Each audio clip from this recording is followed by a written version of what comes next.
Muito bom dia, seja bem-vindo ao nosso Reflexão em Vida desta segunda-feira. Estamos aqui para mais uma vez compartilhar a poderosa e preciosa Palavra de Deus.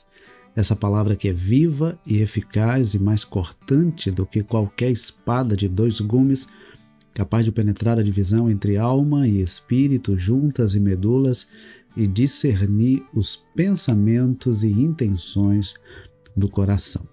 O nosso programa vai ao ar de segunda a sexta-feira, às 6h30 da manhã, trazendo sempre uma mensagem de fé e esperança para o seu coração. Por isso, se você não está inscrito, aproveita para se inscrever aqui no nosso canal, ativar o sininho das notificações, para que você seja notificado sempre que houver um conteúdo novo. É importante também você me ajudar a alcançar mais pessoas compartilhando o link desse programa aí nas suas redes sociais, tá bom? Então compartilhe com o máximo de pessoas que você puder, para que nessa segunda-feira, nesse início de semana, possamos alcançar ainda mais pessoas, principalmente porque essa semana será uma semana especial, onde nós estaremos falando sobre o verdadeiro sentido do Natal. Vamos falar sobre o nascimento de Jesus essa semana, tá bom? Vamos então para a nossa reflexão de hoje. Hoje nós vamos começar a falar sobre o nascimento mais marcante da história. Bom, você com certeza deve saber que Natal significa nascimento. É muito comum nós comemorarmos, né, o nascimento de uma criança, a chegada de um bebê, ela é sempre aguardada com muita expectativa. Geralmente há toda uma preparação, né, os pais aguardam com ansiedade o momento de ver o rostinho da criança.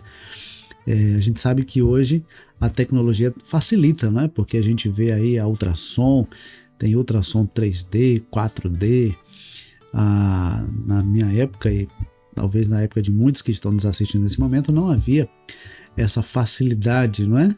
De se fazer ultrassonografia. Então, a maioria das famílias ficavam sabendo, por exemplo, o sexo da criança quando nascia. Então, era uma expectativa ainda maior, não é? Saber o sexo da criança, de ver o rostinho do bebê. Hoje a tecnologia, como eu falei, já ajuda. A gente pode saber o sexo da criança com bastante antecedência. A gente pode, né, na ultrassonografia, poder ver, né, o formato, o rostinho e tudo mais. Então é algo que, sem dúvida, traz muita expectativa, né, para os pais. E na época do nascimento de Jesus não havia essa tecnologia, né, naturalmente. Então, a gente sabe que a expectativa de Maria para ver o rostinho de Jesus com certeza foi muito grande. Quando a gente fala de Natal, é sempre bom lembrar que, muito provavelmente, Jesus não nasceu no dia 25 de dezembro, não é como geralmente é comemorado. Mas o mais importante não é a data em si, mas o fato de que Jesus nasceu. Saber que Jesus nasceu deve nos levar a celebrar ao Senhor, a comemorar esse nascimento que, sem dúvida, marcou e dividiu a história em antes e depois de Jesus, né? Então, quando a gente fala do nascimento de Jesus, a gente percebe que realmente foi um acontecimento que trouxe uma mudança significativa em todos os aspectos da história da humanidade. E hoje nós vamos falar que o nascimento de Jesus foi o nascimento mais marcante da história, porque foi fruto de um milagre. O nascimento de Jesus foi o nascimento mais marcante da história porque foi fruto de um milagre. E aí eu quero ler com você alguns textos, a começar por Mateus, capítulo 1, versículos 18, 20. Mateus, capítulo 1, versículo 18, diz assim: O nascimento de Jesus Cristo foi assim. Maria, a sua mãe, estava comprometida para casar com José. Mas antes de se unirem, ela se achou grávida pelo Espírito Santo. Versículo 20 diz: enquanto ele refletia sobre isso, eis, agora falando sobre José. Vou ler o 19 também. José, com quem Maria estava para casar, sendo um homem justo e não querendo envergonhá-la em público, resolveu deixá-la sem que ninguém soubesse. Enquanto ele refletia sobre isso, eis que lhe apareceu em sonho um anjo do Senhor dizendo: José, filho de Davi, não tenha medo de receber Maria como sua esposa, porque o que nela foi gerado é do Espírito Santo. Então, a gente percebe aqui nesse texto, né, de forma muito clara, que o nascimento de Jesus foi um milagre, foi fruto de um milagre. Maria era uma jovem que estava comprometida a casar com José, mas eles ainda não haviam tido relação sexual, ela era virgem, e o foi até que Jesus nasceu. Depois que Jesus nasceu, José e Maria tiveram uma vida conjugal normal, inclusive ela teve outros filhos, mas o nascimento de Jesus, a concepção de Jesus, foi algo totalmente diferente. Ele foi concebido por ação do Espírito Santo. Então, eu imagino que a Maria tenha ficado surpresa, não é? Quando ela recebe a notícia de que ela ficaria grávida. Mas eu imagino que ela deve ter ficado mais surpresa ainda quando ela soube como ela ficaria grávida. Imagine, né, uma jovem receber a notícia de que vai ficar grávida e como ela estava para casar, talvez imaginasse, não, vai casar e naturalmente vai ter um filho. Mas aí o anjo disse a Maria que o Espírito Santo desceria sobre ela e o poder do Altíssimo a envolveria, então seria concebido o fruto que era Jesus Cristo no ventre de Maria. Então, o milagre do nascimento de Jesus não se refere apenas ao fato de Maria ter ficado grávida sendo ainda virgem, mas principalmente ao fato do seu filho ter sido gerado pelo Espírito Santo de Deus. Então, o verdadeiro milagre, né, é justamente ela ter concebido por ação do Espírito Santo. E aí a gente percebe que realmente foi uma ação de Deus, não foi algo humano, foi algo sobrenatural, foi algo divino. Os versículos 24 e 25 vão dizer o seguinte: quando José despertou do sono, fez como o anjo lhe havia ordenado e recebeu Maria por esposa, porém não teve relações com ela enquanto ela não deu à luz um filho, a quem pôs o nome de Jesus. Quando a gente vai para Lucas, capítulo 1, versículos 26 a 38, nós vamos ler o seguinte: Lucas capítulo 1, versículos 26 a 38.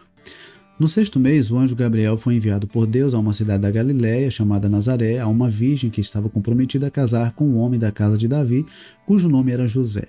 A virgem se chamava Maria, e aproximando-se dela, o anjo disse: Salve, agraciada, o Senhor está com você. Ela, porém, ao ouvir essa palavra, perturbou-se muito e pôs-se a pensar no que poderia significar esta saudação. Mas o anjo lhe disse: Não tenha medo, Maria, porque você foi abençoada por Deus. Você ficará grávida e dará à luz um filho, a quem chamará pelo nome de Jesus. Talvez até aqui, por mais surpresa que ela tenha ficado, talvez não, como eu estou noiva, estou comprometida com José, vamos casar e vamos ter o nosso bebê. Mas olha o que o texto continua dizendo: Este será grande e será chamado Filho do Altíssimo. Deus, o Senhor, lhe dará o trono de Davi, seu pai. Ele reinará para sempre sobre a casa de Jacó, e o seu reinado não terá fim. Então Maria disse ao anjo: Como será isso, se eu nunca tive relações com homem algum? Agora preste atenção. O anjo respondeu: O Espírito Santo virá sobre você, e o poder do Altíssimo a envolverá com sua sombra. E por isso, também o ente santo que há de nascer será chamado Filho de Deus. E Isabel, sua parente, igualmente está grávida, apesar de sua idade avançada, sendo este já o 6º mês de gestação para aquela que diziam ser estéril. Porque para Deus não há nada impossível. Então Maria disse: Aqui está a serva do Senhor, que aconteça comigo o que você falou. Então o anjo foi embora. A gente percebe algo grandioso aqui nesse texto. A gente percebe a ação de Deus para que Jesus fosse concebido no ventre de Maria, e a gente vê a ação do Espírito Santo, né? A sombra do Altíssimo envolvendo Maria para que ela ficasse grávida do Messias. Mas uma coisa que também me chama a atenção nesse texto é a disposição de Maria em obedecer ao Senhor, em cumprir o propósito do Senhor. Quando ela tem esse diálogo com o anjo diz como vai acontecer, então Maria disse: aqui está a serva do Senhor, que aconteça comigo o que você falou. Então ela se dispõe a fazer a vontade do Senhor. E quando nós nos dispomos a fazer a vontade de Deus, nós desfrutamos dos milagres do Senhor. E é importante destacar que o nascimento de Jesus trouxe a concretização desse milagre. O nascimento de Jesus foi fruto do milagre da ação de Deus. O Winsberg, ele tem uma colocação que eu achei muito interessante, que ele diz assim: cada criança que nasce é uma criatura totalmente nova, mas Jesus Cristo, sendo Deus eterno, existia antes de Maria, de José ou de qualquer outro de seus antepassados. Se Jesus Cristo tivesse sido concebido da mesma forma que qualquer outra criança, não poderia ser Deus. Era necessário que viesse ao mundo por meio de uma mãe terrena, mas sem ser gerado por um pai terreno. Assim, por milagre do Espírito Santo, Jesus foi concebido no ventre de Maria, uma virgem. Então, para nascer, Jesus precisou de um ventre terreno, mas não precisava de um pai terreno para que ele fosse gerado. Ele foi gerado pela ação do Espírito Santo, pelo poder de Deus. Então, nós precisamos entender que Deus, na sua soberania, ele faz os milagres necessários para cumprir os seus propósitos. Quando Jesus vem ao mundo, ele vem ao mundo com um objetivo muito claro: nos salvar. Ele vem para nos salvar. Por isso que nós aprendemos no texto, né, e aprendemos na própria palavra de Deus, que Jesus ele vem como fruto de um milagre para cumprir o propósito de Deus e trazer salvação. Quando a gente vai para Mateus capítulo 1, versículos 22 e 23, a palavra diz assim: ora, tudo isso aconteceu para se cumprir o que foi dito pelo Senhor por meio do profeta: eis que a virgem conceberá e dará à luz um filho, e este será chamado pelo nome de Emanuel. Emanuel significa Deus conosco. O versículo 21 diz assim, Mateus 1, 21. Ela dará à luz um filho, e você porá o nome de Jesus, que salvará o seu povo dos seus pecados. Então, o nascimento de Jesus foi fruto de um milagre. Milagre esse que foi realizado por Deus para que nós alcançássemos o milagre da salvação. Depois do nascimento de Jesus, o maior milagre é o milagre da salvação.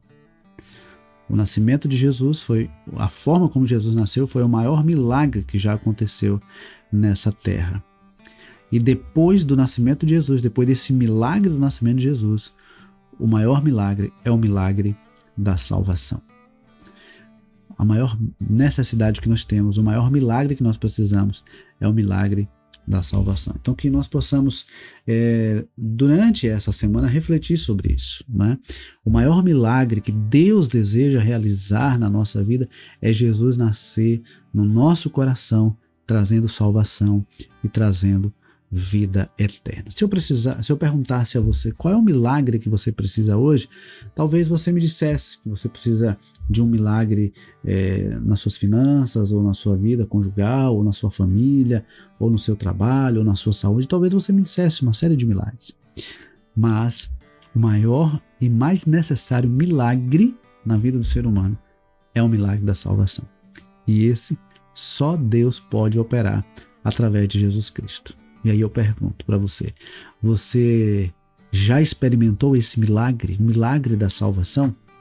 Se você ainda não experimentou o milagre da salvação, hoje é o dia aceitável do Senhor, é o dia propício para que você entregue a sua vida ao Senhor e desfrute desse milagre, que é o milagre da salvação. Meu desejo, minha oração é que Deus complete na sua vida a obra que Ele mesmo começou quando enviou Jesus para morrer na cruz do Calvário, por mim e por você, tá bom?